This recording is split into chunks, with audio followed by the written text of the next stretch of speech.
Estamos aqui novamente no maior portal jurídico do país. Um bom dia especial aos meus alunos aqui do R2, da Universidade de Anhanguera, do curso FMB, do Federal Concursos, do Êxito Pro Ordem, do Epios Robortella, lá do Grupo Orientado de Estudos da Polícia Civil, do IDEJUR, do Complexo Jurídico Damásio de Jesus e da Polícia Militar do Estado de São Paulo. Uma aluna de Maringá essa semana escreveu no Twitter, ao saber da palestra Direitos Humanos e o Direito à Alimentação, que o tema está muito batido, né? Eu ousei discordar. No Brasil, a questão da fome e miséria é muito falada, porém, pouco discutida.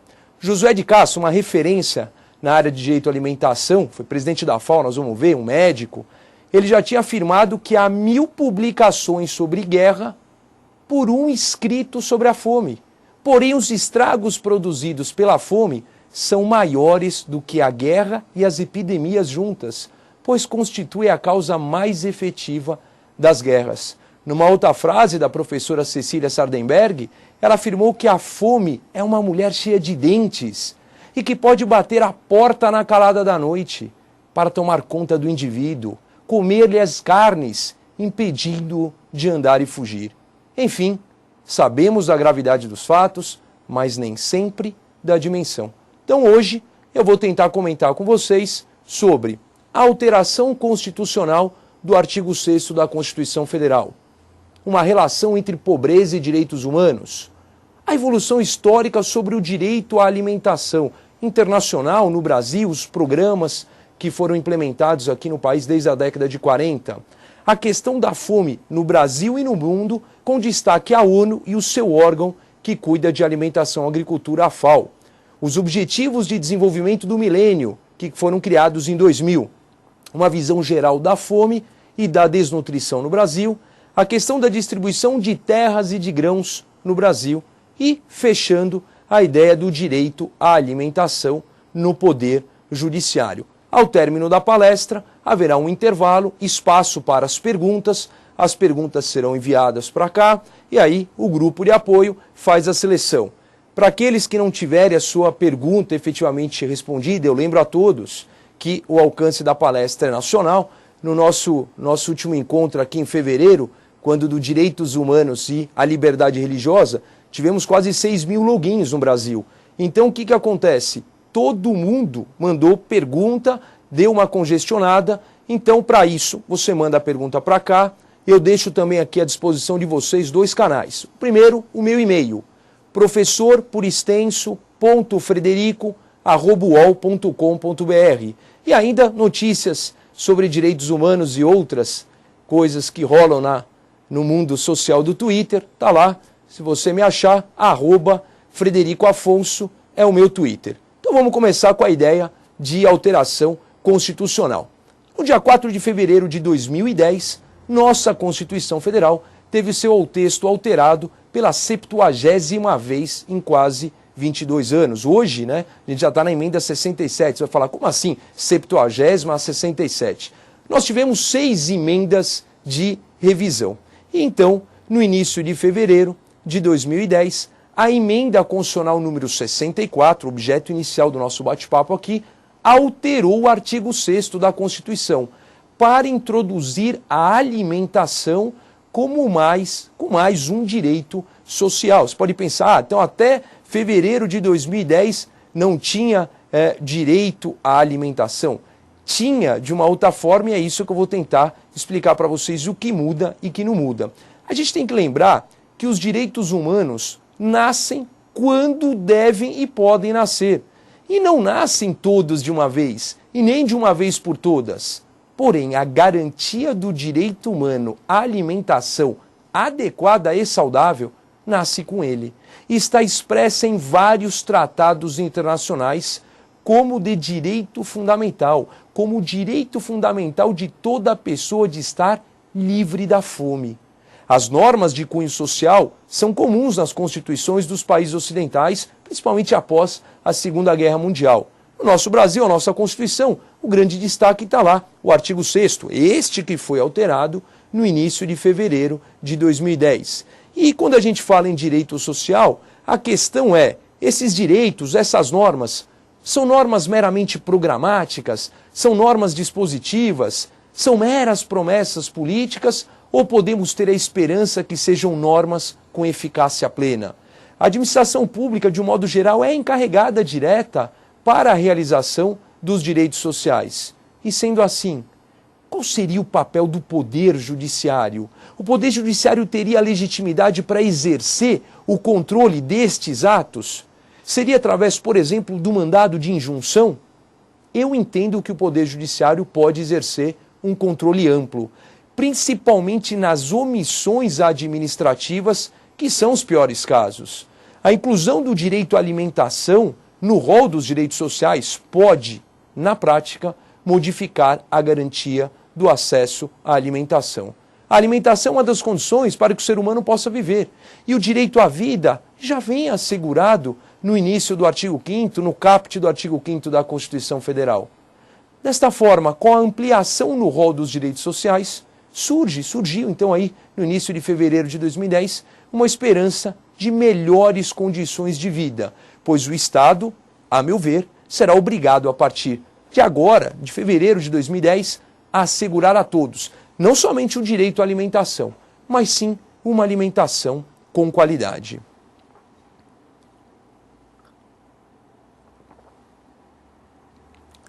O Brasil está situado na América Latina e o principal problema nela é a desigualdade de renda, que ainda é a maior do mundo. O Brasil é intitulado um país em desenvolvimento, ou seja, o país é pobre. O país é pobre, porém riquíssimo na produção de alimentos. A gente tem o chamado até agronegócio, que até por uma questão de tempo não vou poder abordar aqui. Portanto, nós temos um grave problema onde?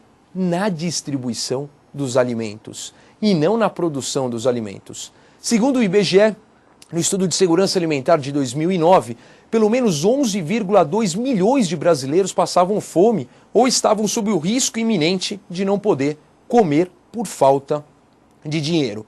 Para complicar ainda mais, a ONU, a Organização das Nações Unidas para a Agricultura e Alimentação, a FAO, eu falo um pouquinho dela daqui a pouco, afirmou que os preços dos alimentos atingiram em dezembro de 2010 o nível mais alto desde 1990.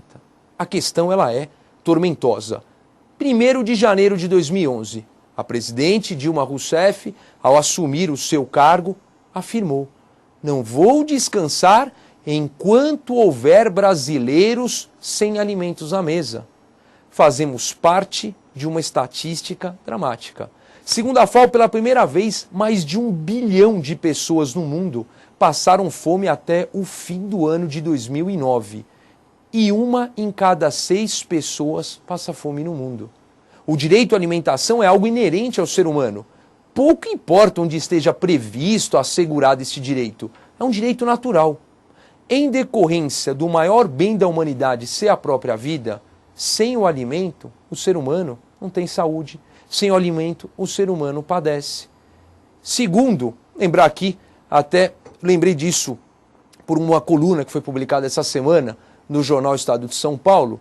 Em junho, o Arnaldo Jabor, ele disse o seguinte, ele falou que ao falar da miséria, ela nos alivia, porque para nós, o Jabor falando, os bacanas, a miséria é apenas um problema existencial. Muitos artistas e intelectuais que falam da miséria como tema de livro ou filme, ou políticos que usam a miséria como um curral eleitoral, ganham dinheiro ou votos com a miséria dos outros. Ou seja, a miséria dá lucro. Nós fazemos parte da miséria brasileira. Em nós, e não nos morros e periferias, está o segredo, ou melhor, a explicação para a ignorância e o desabrigo de nosso povo. O Jabor está corretíssimo. Nós fazemos parte da miséria brasileira, porque somos um povo miserável. Somos o povo bacana que pede um lanche em uma padaria da moda, esse lanche que custa 5% de um salário mínimo.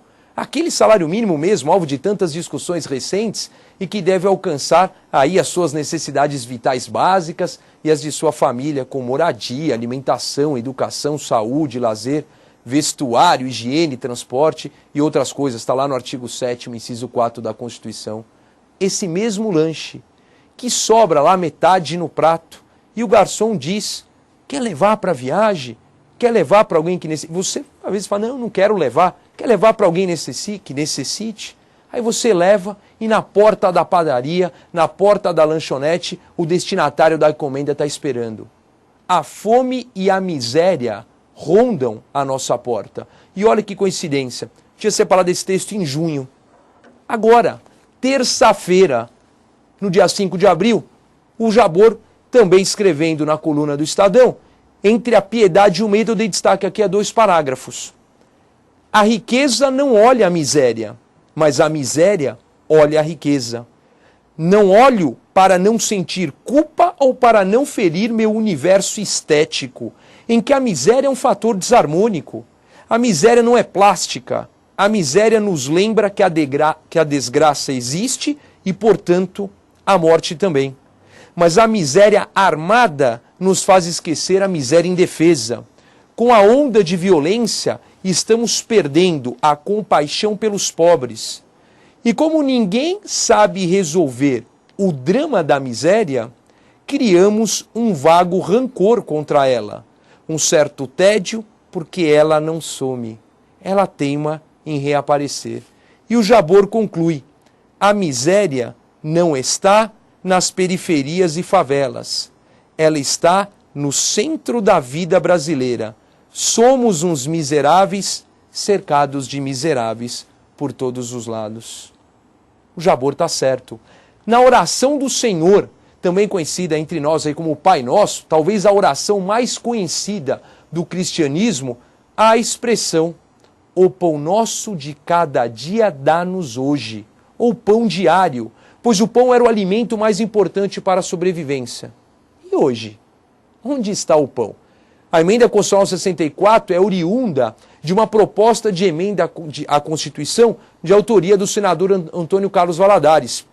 O senador Valadares, ele é de Sergipe, e não por acaso o estado de Sergipe, até 2006, era apenas o 5º colocado no Índice de Desenvolvimento Humano lá no Nordeste. Além da péssima distribuição de renda naquele local, Sergipe enfrentava e ainda enfrenta o problema que a gente chama de fome oculta, que é uma fome causada por carência de vitaminas e minerais e que pode aumentar aí os riscos de desenvolver doenças crônicas. Para ajudar, em 2009, os inspetores da Companhia Nacional de Abastecimento, conhecido como CONAB, eles descobriram fraudes e irregularidades no programa de aquisição de alimentos, com suspeita de desvio de verbas federais em convênios que totalizaram, segundo a Polícia Federal, 6,5 milhões aí de desvio nos estados da Bahia e Sergipe. E esse programa de aquisição de alimentos, ele é um subprograma do programa Fome Zero, né? E esses primeiros casos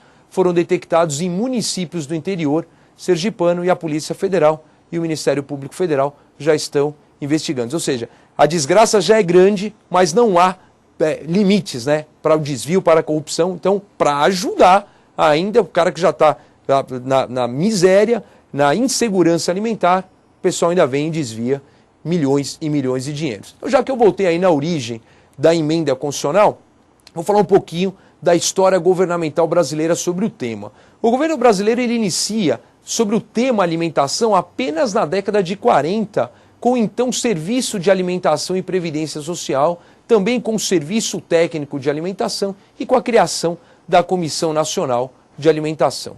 Passados mais de 70 anos, desde então o primeiro programa até a inserção do direito à alimentação como direito social, verificamos que muita coisa realmente mudou. Mudou para melhor, mas muito ainda tem que ser feito. Destaque: o diretor-geral da FAO, da ONU, né, do órgão de Agricultura e Alimentação, o Jacques Diouf, ele afirmou que o número de pessoas que passam fome no Brasil caiu 28% em apenas 4 anos. Ele pega o biênio 2000-2002 e ele fala que de 16,6 milhões no biênio passaram para 11,9 milhões em 2004 até 2009, então num quinquênio. Em maio de 2010, a diretora executiva do Programa Mundial de Alimentos das Nações Unidas, a Joseph Cherran, ela entregou ao então presidente Lula um reconhecimento oficial da ONU como campeão mundial na luta contra a fome.